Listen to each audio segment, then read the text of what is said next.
अस्सलाम वालेकुम, आप देख रहे हैं डॉन न्यूज में का मेजबान अब्दुल गफ्फार पुरान रिप्ले के एक और एपिसोड के साथ। तो जनाब 21 जून 2009 को आज हम याद करेंगे। पाकिस्तान का दूसरा आईसीसी वर्ल्ड टाइटल था। हम सब के इल्म में 92 में Pakistan men's ODI world cup जीतकर जो है वो दुनिया का हुक्मरान बना था। और उसके बाद जब 21 जून 2009 को यूनुस खान की कप्तानी में पाकिस्तान ने ये टाइटल जीता तो पाकिस्तान में जो जश्न मनाया गया था उसकी यादें आज भी ताज़ा हैं। शाहिद आफरीदी का ये स्टाइल, उसके ऊपर जो है ये तमाम टीम का दौड़ना, ये मनाज़िर हैं जो हमारे जहन पर नक्श हैं। और इसी फाइनल की यादों को, इस वर्ल्ड कप की जीत को आज हम ताज़ा करेंगे। और यकीनी तौर पर एक ऐसे लम्हात जो चाहते हैं बार बार भी आएँ, क्योंकि हमारे पास 2 आईसीसी वर्ल्ड T20 टाइटल और एक चैंपियंस ट्रॉफी टाइटल है। लेट्स सी कि इंशाल्लाह पाकिस्तान दोबारा इस साल, आपको पता है वर्ल्ड T20 हो रहा है, अगले साल मेंस वर्ल्ड कप है, तो हम शायद दुआ हमारी यही है, कोशिश भी हमारे ऑब्वियसली क्रिकेट बोर्ड की खिलाड़ियों की यही होगी कि हम कोई टाइटल दोबारा जीतने में कामयाब हों। तो इस जीत पे बहुत बात करेंगे। इसके साथ साथ प्रोग्राम के शुरू में हम जरूर बात करेंगे, आपको आज की लेटेस्ट अपडेट देंगे। पाकिस्तान और श्रीलंका के दरमियान टेस्ट सीरीज़ के शेड्यूल के हवाले से कुछ हमारे पास इतलात मौजूद हैं और इसकी अनाउंसमेंट शायद कल हो जाए। फिर पाकिस्तान के स्क्वाड की अनाउंसमेंट होनी है। पूरा सीक्वेंस है जो इससे जुड़ा हुआ है। उसके बाद लगता है कि बारी बारी हमें बहुत सारी खबरें जो हैं वो मिलने सुनने को मिलेंगी। इस हवाले से बात करेंगे। देखिए हमारे साथ मौजूद है सीनियर स्पोर्ट्स जर्नलिस्ट मुनीर हक साहब, उन्हें पुरान में खुशामदीद कहते हैं। मुनीर साहब, आपसे मैं जरूर बात करूंगा, लेकिन पहले अपने नुमाइंदे अबूबकर बिलाल से हम लेटेस्ट अपडेट ले लेते हैं। उनके साथ जैसी हमारा राब्ता बहाल होता है। लेकिन खबर ये है जनाब के पाकिस्तान श्रीलंका के दरमियान जो शेड्यूल है वो कल से जो है वो उसकी अनाउंसमेंट हमें एक्सपेक्टेड है। और अब तक जो डेट्स हैं मनीर भाई वो तकरीबन 16 जुलाई वाली हैं, उसके बाद 24 जुलाई, उसके बाद एक पूरा सीक्वेंस है, मैं बता ही देता हूँ आप सबको, फिर मुनीर भाई से बात करेंगे। 16 जुलाई पहला टेस्ट, उसके बाद 24 जुलाई, उसके बाद जब आप जुलाई के वापस आते हैं तो फिर आपका जब जो शुरू होता है अगस्त का महीना, तो अगस्त में आप जाएंगे यकीन तौर पर नेदरलैंड, वहाँ पे 16, 18, 20 जो अगस्त है वहाँ पर 3 वनडे इंटरनेशनल मैचेस खेले जाएंगे ओडीआई सुपर लीग के। उसके बाद पाकिस्तान को खेलना एशिया कप, जिसकी अभी तक डेट जो है 27 अगस्त तक है, शायद 24-25 भी हो जाए, लेकिन 27 अगस्त से तकरीबन 10 सितंबर तक जो है एशिया कप चलेगा। एशिया कप के बाद पाकिस्तान को होस्ट करना है अपने मुल्क में जो सबसे बड़ी मच वेटेड सीरीज़ है इंग्लैंड को 60 T20 मैचेस के लिए। बताया जा रहा है कि 15 सितंबर के आसपास ये सीरीज़ शुरू होगी और अक्टूबर की पहली या दूसरी तारीख तक जो है वो ज़रूर जाएगी। और उसके बाद फिर पाकिस्तान जो है यकीनी तौर पर आपके पास टाइम है ट्राई सीरीज़ का, और ट्राई सीरीज़ के बाद फिर हम जब जाएंगे जो कि वर्ल्ड T20 है, पाकिस्तान को 23 अक्टूबर को पहला मैच खेलना है। तो मुनीर भाई बहुत ही पैक किस्म का शेड्यूल है। अबू बकर से पहले पूछते हैं, अबू बकर मैंने आपके असली में जो है जल्दी से बता दिया शेड्यूल, लेकिन बताइएगा शेड्यूल अनाउंस कब हो रहा है, और दूसरा स्क्वाड की अनाउंसमेंट के हवाले से मैं जरूरी आपसे जानना चाहूंगा। बाकी तफसीलात तो मैंने शेयर कर दी, क्या लग रहा है आपको कौन इन कौन आउट हो सकता है?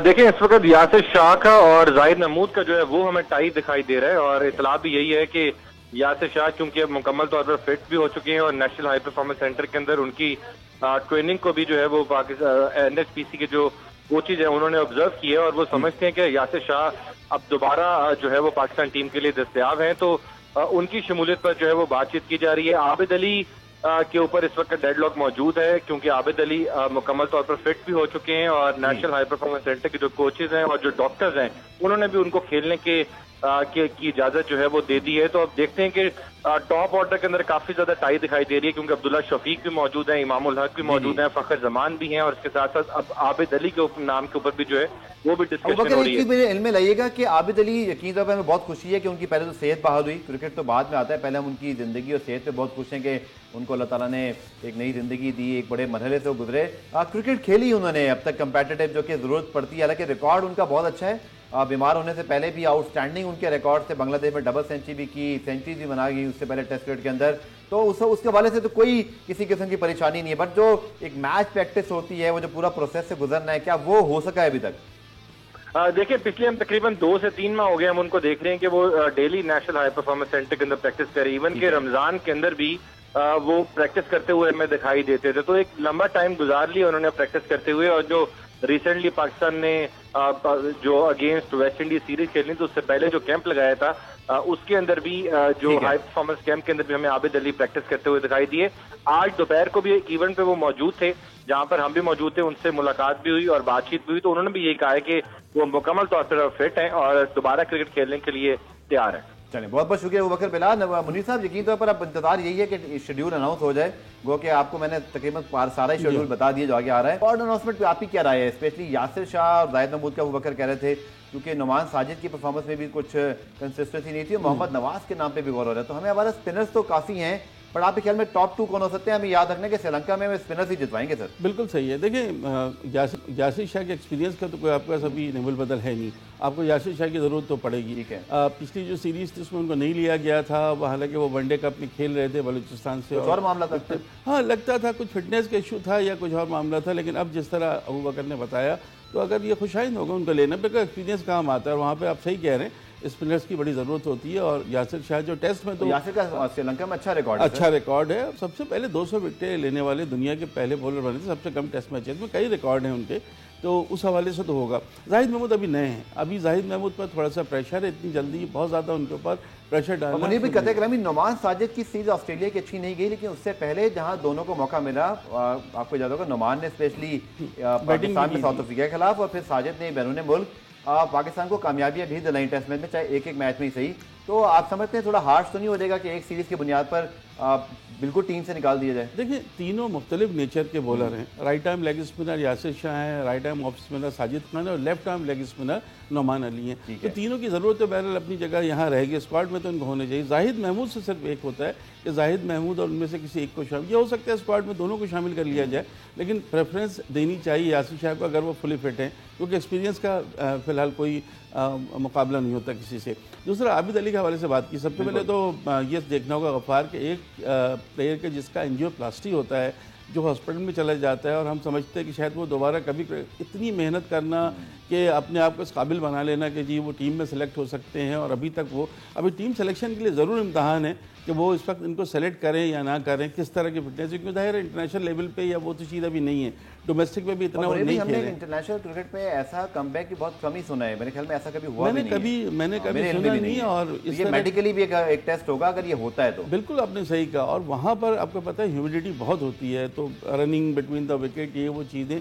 कई चीज़ें ऐसी हैं कि जिनको सोचना होगा मैनेजमेंट को उनसे लेने से पहले। लेकिन ये हमें क्रेडिट ज़रूर देना होगा आबिद अली को कि उन्होंने जिस तरह से मेहनत की है, अपनी बीमारियों को हावी नहीं हो दिया अपने ऊपर, और इस तरह से मेहनत करके इस काबिल अपने आप को बना लिया है कि वो टीम में शामिल हो सकते हैं, उनकी तरफ से तो ओके है। और दूसरा से एक और चीज़ भी कि इमामुल हक और अब्दुल्ला शफीक की परफॉर्मेंस बहुत अच्छी थी, तो वो एक कंपटीशन भी खड़ा हुआ है। बिल्कुल खड़ा हुआ है। आप उनको स्क्वाड में शामिल करते नहीं, सबसे पहला सवाल तो ये होगा, अगर आप उनको स्क्वाड में शामिल कर लेते तो फिर डेफिनेटली उनको खिलाना चाहिए जिस तरह उनकी परफॉर्मेंस है। लेकिन अभी अब्दुल्ला शफीक इमामुल हक ज़्यादा बेहतर लगते हैं। चलिए सर, इस टॉपिक में हम जरूर बात करेंगे, लेकिन आज बड़ा स्पेशल हमारे पास टॉपिक है, जो कि 2009 में पाक T20 जीता था और उस टीम पाकिस्तान के कोच इंतखाब आलम साहब से उन्होंने हमें ज्वाइन कर लिया, उन्हें पुराने में खुशामदीद जरूर कहेंगे। लेकिन और 92 का वर्ल्ड कप जब पाकिस्तान ने जीता, मैनेजर कोच थे इंतखाब आलम साहब, और 2009 में जब पाकिस्तान ने वर्ल्ड T20 जीता तो इंतखाब साहब दोबारा पाकिस्तान टीम के साथ थे, तो बड़े लकी चार्म है। पाकिस्तान के साबिक कप्तान भी हैं और दोनों मरतबा पाकिस्तान के बड़े टाइटल से मंसूब रहे। बहुत शुक्रिया इंतखाबी, अस्सलाम वालेकुम, ज्वाइन करने के लिए।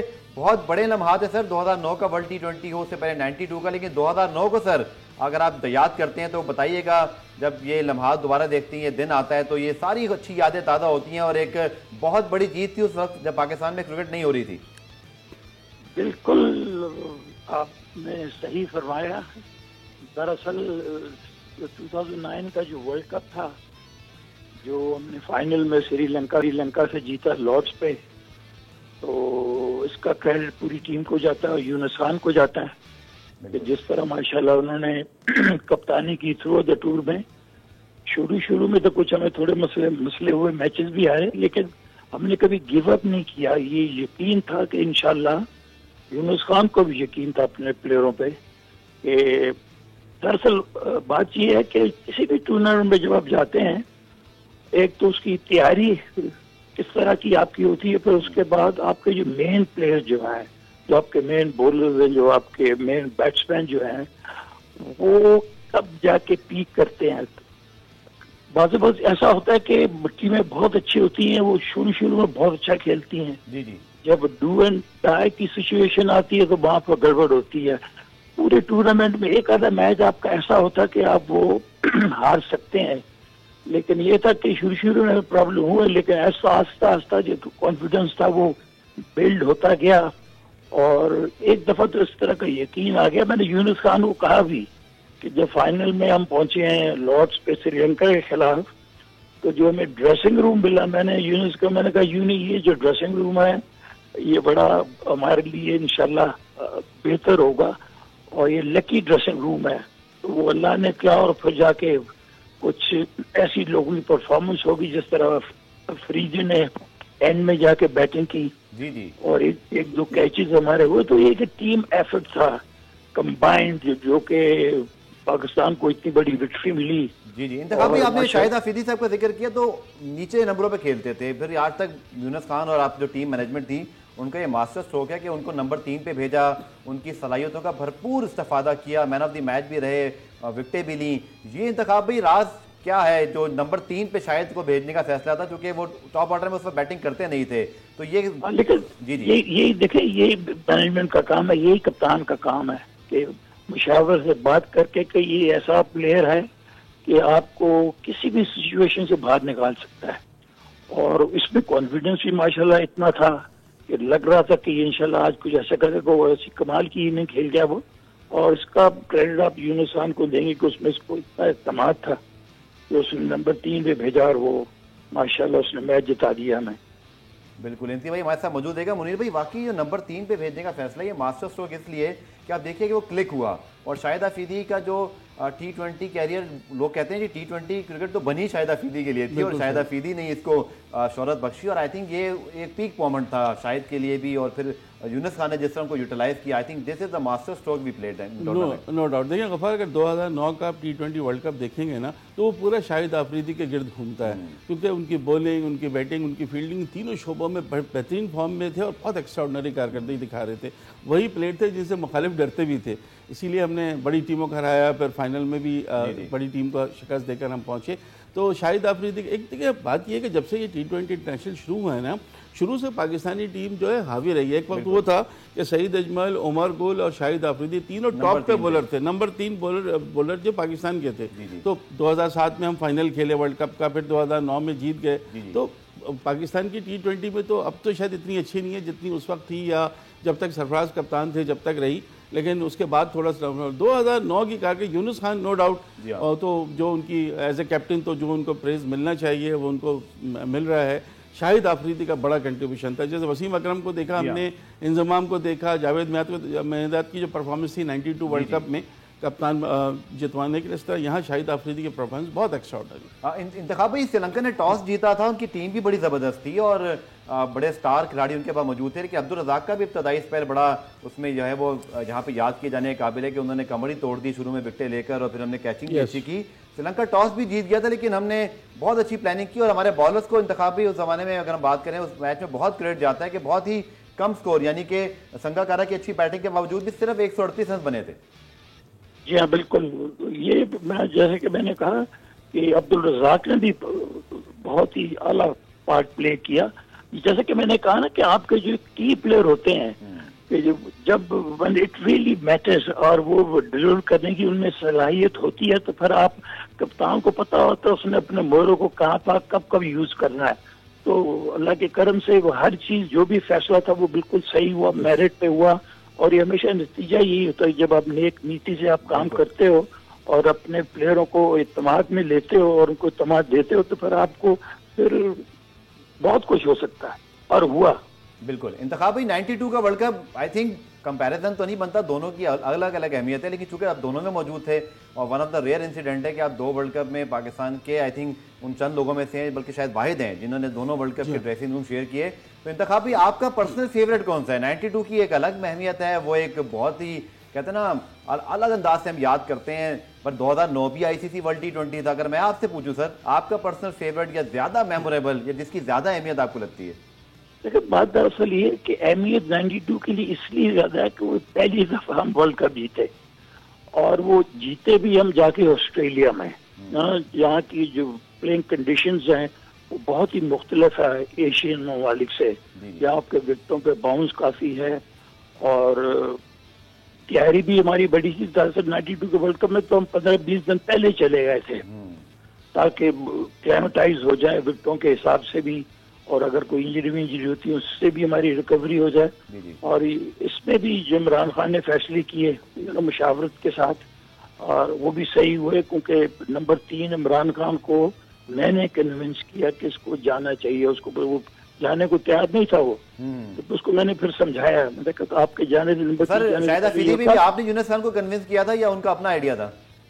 ये मुशावरत से बात होती है ना, फिर अल्टीमेटली जो डिसीजन होता है फिर वो कप्तान का होता है, ठीक है ना। आपके साथ जो मैनेजमेंट, आपके साथ जो कोच, आप बैठ के बातचीत करते हैं, अब then you leave it to him, कि आपको ज्यादा इंटरफेरेंस नहीं करते आप उसको, ठीक यू नो, उसको आप इत्मीनान ही देते हो, उसको कॉन्फिडेंस ही आप देते हो, ताकि जब वो बाहर जाए, बाहर के पता लगे कि हाँ टीम अंदर जा रही है। तो यही हुआ, जो भी फैसले हुए वो बिल्कुल सही हुआ, मेरिट पे हुए, और इसलिए अहमियत है क्योंकि कंडीशन ज्यादा थी और पहली दफा पाकिस्तान जीता, इसलिए मैं कह रहा हूँ। था भी वो पर 50 ओवरों का मैच, ठीक है। इंतखाबी हमें एक क्विक ब्रेक प्रोग्राम में शामिल करना है। ब्रेक से जब वापस आएंगे तो आप इसे जरूर बात करेंगे 2009 की। फिर ये भी हमें याद रखना है कि ऑस्ट्रेलिया में इस बार फिर वर्ल्ड T20 हो रहा है, तो क्या ऑस्ट्रेलिया वाली 92 या फिर इंग्लैंड वाली तारीख हम दोहरा सकेंगे? इसको डिस्कस करेंगे शॉर्ट कमर्शियल ब्रेक के बाद।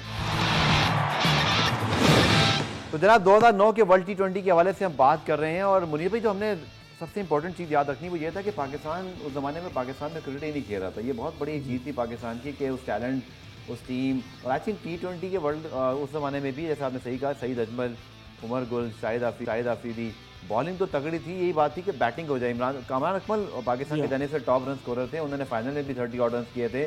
बहुत अच्छा उनका कंसिस्टेंट रन रहा था। इसी तरह अगर हम बात करें सईद अजमल की, तो हालांकि उनकी विकेटें शायद उमर गुल से कम थी, लेकिन उसके बावजूद जो है वो इम्पैक्ट बहुत अच्छा था। तो पाकिस्तान की वो टीम वाकई एक T20 की बड़ी ज़बरदस्त टीम थी। देखिए, अगर 92 का वर्ल्ड कप देखें ना, तो उसमें तो बहुत सारी बातें होती हैं कि इंग्लैंड से एक पॉइंट आपको बच गया, बारिश की वजह से हम पहुंचे, नो डाउट। उसमें भी बहुत दुआएं भी थी, मेहनत बहुत थी, कुछ नहीं। लेकिन 2009 में अगर आप देखें ना पाकिस्तान टीम को, एक तो हम 2007 का फाइनल हारे थे इंडिया से, वो भी एक गुस्सा था।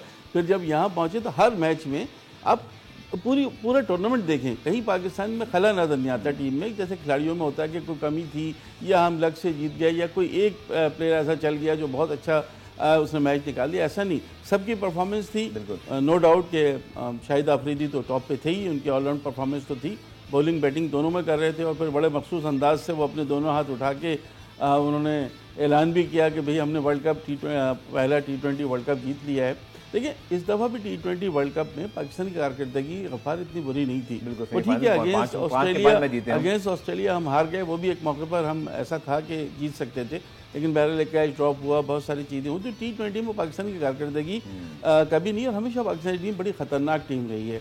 ऑस्ट्रेलिया कभी T20 में अच्छी नहीं रहती थी, सिर्फ एक फाइनल खेली थी। इस दफ़ा आप देख लें कि वो पूरी तैयारी के साथ गए थे, उन्होंने T20 वर्ल्ड कप भी जीत लिया। और जो इंपॉर्टेंट चीज़ है, फाइनल को तो हमने बहुत डिस्कस कर लिया, लेकिन जो साउथ अफ्रीका की टीम थी सेमीफाइनल में, वो बहुत तगड़ी स्ट्रॉन्ग टीम थी। AB डिविलियर्स, डेल स्टेन, इसी तरह जैक कैलिस, और उनके पास बहुत ज़बरदस्त किस्म के T20 के स्पेशलिस्ट मौजूद थे। आई थिंक वो पाकिस्तान की इस लिहाज से बड़ी जीत थी कि साउथ अफ्रीका का एक बहुत बड़ा हम पर एक साइकोलॉजिकली प्रेशर रहता था, बट एक बहुत बड़ी जीत हमने वहाँ हासिल की। और साउथ अफ्रीका का फिर वो जो चौक करने वाला जो एक बहुत मशहूर बात है, आई थिंक वो वहाँ पे बिल्कुल असर्ट हो गई थी, क्योंकि हमारे खिलाफ भी उन्होंने फिर एक अच्छी खासी टीम, बल्कि ऐसी सिचुएशन थी जहाँ मैच जीत भी सकते थे, लेकिन उमर गुल ने बहुत शानदार बॉलिंग की थी, मुझे याद है आखिरी चंद ओवर्स में, और पाकिस्तान वो मैच डेथ बॉलिंग बहुत अच्छी होने की वजह से जीतने में कामयाब रहा था। बिल्कुल सही है। देखिए, साउथ अफ्रीका की टीम बड़ी मजबूत टीम थी, और प्रेशर में तो पाकिस्तानी टीम हमेशा रहती है साउथ अफ्रीका, तो खास तौर से जब आप गैर मुल्क की सरजमीन पर हों तो प्रेशर होता है। लेकिन मैंने वही आपसे कहा ना कि पाकिस्तानी टीम में जो जज्बा था, उस जज्बे की ज़रूरत थी हमें, वो जज्बा हमने देखा नहीं। आप देखें ना, यूनुस खान ने जिस तरह अभी आपने बताया कि तीसरे नंबर पर भेज रहे हैं, खुद देख रहे हैं कि चीज़ जो हो रही है, तो वो सारी चीज़ें थी। टीम का एक जज्बा था कि हमें जीतना है, और वही जज्बा पाकिस्तान को जितवा के ले गया। हर चीज़ बहुत अच्छी हुई थी पाकिस्तान की, कोई झोल नहीं था, जैसे मैंने आपसे कहा। देखिए, एक चीज़ मैं ज़रूर यहाँ बात करूँगा कि यूनुस खान 2009 का वर्ल्ड T20 भी उन्होंने जितवाया, बहुत अच्छे उनकी डिसीजन मेकिंग थी, नज़र आता है कि एक विजनरी कप्तान है, लेकिन बहुत सारी वजूहत की बुनियाद पर ना वो इतना अरसा ज़्यादा लंबा अरसे कप्तानी कर भी नहीं सके, खासतौर पर T20 फॉर्मेट में। और फिर बाकी की फॉर्मेट के अंदर भी आप समझते हैं कि वही हमारे यहाँ जो प्रॉब्लम है, पॉलिटिक्स भी है, पसंद नापसंद भी है। यूनुस खान बड़े खुददार खिलाड़ी थे, कप्तान थे, एक दफ़ा तो 2 मरतबा उन्होंने खुद इस्तीफ़ा दे दिया, छोड़ दिया। तो यूनुस खान जो डिज़र्व करते थे, सर मैं ये बोलूँगा कि वो हम सरफराज की बात करते हैं, सरफराज को तो बहुत क्रेडिट मिल जाता है। इमरान खान साहब को तो खैर आपको पता ही है, पूरी दुनिया जानती है कि 92 वर्ल्ड कप का कितना क्रेडिट उनको मिला, और आज तक उनको याद किया जाता है। लेकिन यूनुस खान को नहीं मिला सर वो क्रेडिट एज अ कप्तान, इतनी बड़ी जीत के बाद भी, मैं ही समझता हूँ। गफ्फार, देखिए, मेरे ख्याल में मिजाज की बात होती है, थोड़ा डिफरेंट मिजाज है यूनुस खान का। जिस तरह चेयरमैन से मिलने गए थे, वो थोड़ा लेट हो गए तो उन्होंने आके कह दिया जी मैं कप्तान नहीं बनूंगा। असूली तौर पर ठीक ही थे कि अगर आप सही तरह इज्जत नहीं देंगे तो फिर लेकिन बाद में जब होगा नहीं, लेकिन बाद में चेयरमैन साहब ने जब समझाया चीज़ें की तो वो भी कहीं कहीं पे होता है, जानबूझ के अगर करें तो फिर बात दूसरी होती है। लेकिन यूनुस खान ने खुद T20 वर्ल्ड कप जीतने के बाद कप्तानी से इस्तीफा दे दिया था, तो वहाँ पे जब आप इस्तीफा दे देंगे तो फिर जाहिर है आपका खुद आप नहीं रहना चाहते। बाकी फॉर्मेट में भी अच्छी खासी टेस्ट मैच में बड़े अच्छे परफॉर्मर थे। क्रिकेट में उनसे बड़ा कोई प्लेयर नहीं है, 10,000 रन इतनी सारी रिकॉर्ड है। हाँ, वो तो उस जैसे और एक और चीज कि चाहे जो मर्जी मामलात कभी क्रिकेट बोर्ड के साथ हो गए या जिन भी मामलात की वजह पर, लेकिन वैसे otherwise a very non controversial उनका जो है कैरियर है। दीगर कोई ऐसा मसला नहीं है, बहुत रोल मॉडल रहे हैं अलॉन्ग विद मिसबा, स्पेशली जब मिसबा और ये दोनों साथ खेलते थे। इसलिए जब इनका एग्जिट हुआ तो बहुत ही ग्रैंड किस्म का इनको फेयरवेल दिया गया और कौम ने इनको बड़े अच्छे अंदाज से रुखसत किया। और ये बड़ी बात मुझे खुशी है कि यूनुस खान और मिसबा लोग बहुत अच्छे नोट पर क्रिकेट को छोड़ के गए। बिल्कुल सही। जहाँ तक शख्सियत की बात है तो इन दोनों में कोई इनकी शख्सियत में कमी नहीं थी, हर लिहाज से अच्छी फैमिली, अच्छा रख रखाव, डाउन टू अर्थ पर्सनैलिटी थी इनकी, और उतने बड़े प्लेयर भी थे, इसमें कोई वो रोल मॉडल से आने वाली जनरेशन को इंस्पायर्ड किया। और टेस्ट क्रिकेट का अपना एक देखें होता है, टेस्ट क्रिकेट में जिस तरह ये खेलते थे, जब ये होते थे तो आपको एक एतमाद होता था कि यूनुस हैं विकेट पर तो टीम को खिलाएंगे, खुद भी खेलेंगे, टीम को भी खिलाएंगे। कई मौके पर हमने देखा अक्सर 50 पे 2 ही आउट होते थे टेस्ट मैच में, फिर हाँ, यूनुस 250-300 मैच फिनिश और उसके बाद आगे। तो भारत बहुत यूनुस खान को यहाँ पे मेरे में अप्रिसिएशन मिलनी चाहिए, बहुत खदमात हैं उनकी पाकिस्तान क्रिकेट के लिए। और ख़ासतौर पर टेस्ट क्रिकेट में जब पाकिस्तान की बैटिंग लाइन में मिसबा के आने से पहले जब इंतमाम और यूसुफ जैसे प्लेयर छोड़ के गए थे तो इन्होंने उसको संभाला था। आखिर में जनाब श्रीलंका का स्कोर 256 पे 7 और 2-1 कर दिया सीरीज में। आज उनकी एक और जबरदस्त सेंचुरी है श्रीलंका की, 110 पे खेल रहे हैं, तनहाई इस पर फाइट कर रहे हैं। श्रीलंका लोग वेरी इंप्रेसिव, वो पाकिस्तान के लिए मुझे लग रहा है ऑलरेडी खतरे की घंटी बज चुकी है। लेकिन जो नए खिलाड़ी हैं ना श्रीलंका के, वो जिस तरह की परफॉर्मेंस दे रहे हैं, पिछले मैच में हमने देखा कि उनके ओपनर प्रथम निशानका ने सेंचुरी की, पहली वनडे। आज चरित श्रीलंका ने अपनी इंटरनेशनल करियर की पहली सेंचुरी कर दी है, तो ये चीज़ हाँ, कुशाल मेंडिस अच्छा खेल रहे हैं, धनंजय डिसल्वा अच्छा खेल रहे हैं, एक तीसरे T20 में उनके कप्तान दसुन शनुका बहुत अच्छा खेल गए थे, तो टीम उनकी बिल्ड करती है अगेंस्ट ऑस्ट्रेलिया। मुझे लगता है सर वो कप्तान की ऐसे तो जो शनाका की जो इनिंग थी उसने ऑस्ट्रेलिया को परेशान किया और श्रीलंका में एक नई मुझे लगता है जिंदगी मिली कि हम हरा सकते हैं ऑस्ट्रेलिया। बिल्कुल, वहां हराया, उसके बाद इस 3 में से 2 मैच जीत गए, पिछले 4 में से 3 मैच श्रीलंका ने जीते हैं अगेंस्ट ऑस्ट्रेलिया। आज भी मैं देख रहा था शुरू में 20-25 ओवर में ही अपने 7 बॉलर्स को आजमा चुके थे। इनके जो कप्तान है आरन फिंच, ये भी परेशान थे कि तरह अब 250 प्लस हो जाना इतना आसान नहीं है। यहाँ की विकेटें वो नहीं है कि जिसमें आप 350 चेस करेंगे। चेस कर सकते हैं ऑस्ट्रेलिया, उसमें कोई शक नहीं है, लेकिन मुश्किल हो सकती है। मैक्सवेल पे बहुत डिपेंड करता है कि मैक्सवेल कैसे इनिंग्स खेलते हैं। अदरवाइज ये तो इनके बॉलर तो आपको पता है कि अपने होम ग्राउंड पर फिर वो परेशान करते हैं, क्योंकि एक मौके पर लग नहीं रहता कि 250 जाएंगे, लेकिन अब तो 250 हो गए और अभी भी कुछ अभी बल्कि आउट हो गए, 256 पे 8 आउट है, लेकिन स्टिल उनके पास 2 ओवर मौजूद हैं। श्रीलंका की आई थिंक ये राइज उधर वेस्ट इंडीज ने जिसने बांग्लादेश को हरा दिया, आई थिंक क्रिकेट के लिए बड़ी अच्छी खबर है, क्योंकि ये दोनों नेशन अपने पोटेंशियल पे नहीं थी पिछले 5-6 साल से, स्पेशली महिला जयवर्धने कुमार संगकारा के जाने के बाद। I think it's a good news for world cricket. देखिए इनके पास तो बिल्कुल ही टीम खत्म हो गई थी ना, वहाँ तो अभी बहुत सारे नए नाम हैं, जो बहुत सारे नाम अभी याद करने हैं हमें। यहाँ तो शाकिब हैं और मुशफिक हैं, तमीम इकबाल हैं, ये पुराने प्लेयर हैं। Shakib Al Hasan as a captain controversy के बाद भी do you think it's a good option? Role model हैं वो, बहुत ज्यादा कंट्रोवर्सी है, बहुत ज्यादा कंट्रोवर्सी थी, लेकिन T20 में तो बैन हटना, फिर डोपिंग वाला भी मामला हो गया था, मामला हुआ था, वर्ल्ड कप भी नहीं खेल सके थे, बहुत सारी चीजें हुई थी। बिल्कुल, आई थिंक मुझे लगता है कि यहाँ आपको ग्रूम करने की जरूरत है, क्योंकि वहाँ पर ऐसा पोटेंशियल नहीं आ रहा जो यहाँ है। यहाँ जो मैंने आपसे नाम लिए ना, देखिए प्रथम निशानका को कोई नहीं जानता, चरित श्रीलंका को कोई नहीं जानता, धनंजय डिसल्वा इतने पॉपुलर नहीं है। अच्छा, इनके सबसे मेन प्लेयर तो हम भूल रहे हैं, वलिंदो हसरंगा जो इनके बॉलर हैं, बॉलिंग ऑलराउंडर, वो एक पोटेंशियल स्टार है। T20 वर्ल्ड कप में उन्होंने बड़ा इंप्रेस किया, IPL में उन्होंने बड़ी जबरदस्त एक टीम के लिए बॉलिंग की थी, तो वो बहुत मुझे लग रहा है कि आगे देखते हैं इस मैच का रिजल्ट क्या रहता है। लेकिन जैसा मैंने आपको बताया कि श्रीलंका और पाकिस्तान के दरमियान टेस्ट सीरीज के शेड्यूल की अनाउंसमेंट कल और फिर उसके बाद स्क्वाड अनाउंसमेंट जो है एक्सपेक्टेड है, तो इंशाल्लाह ये खबरें पास आएंगी और तस्वीर भी करेंगे। मुनीर साहब बहुत बहुत शुक्रिया। 2009 की आज जाते भी बड़ी जबरदस्त ताद हुई, स्पेशली इंतखाब आलम साहब ने आकर तो प्रोग्राम को 4 चांद लगाए। उम्मीद है आपको प्रोग्राम पसंद आएगा, फीडबैक जरूर दीजिएगा। प्रोग्राम देखने का शुक्रिया, कल दोबारा से मुलाकात होगी, तब तक के लिए अल्लाह हाफ़िज़।